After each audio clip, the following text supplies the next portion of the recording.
মিলাদুন নবী সাল্লাল্লাহু আলাইহি ওয়াসাল্লাম স্পষ্ট ভাষায় হাদিসে পাকের মধ্যে দেখাবেন আমার নবী বলেছেন মিলাদুন নবী নাই। ঠিক আছে, আপনারা বাংলাদেশের মানুষ যদি সবাই মিলে নাই বলেন মিলাদুন নবী নাই হয়ে যাবে।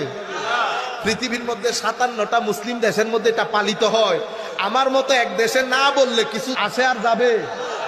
আকীদার বাজারের মধ্যে এখন না নামাজ এভাবে হবে না, তারাবি এভাবে হবে না, শবে বরাত নাই, এটা নাই, ঈদে মিলাদুন আপনার করতে ইচ্ছে না করলে আমার ভাই আপনি করিয়েন না।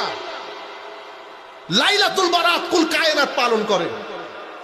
আপনি বলেন হুজুর দলিল, আপনাকে দলিল দেব, কোনো দলিলের দরকার নাই, কোনো দলিলের দরকার নাই।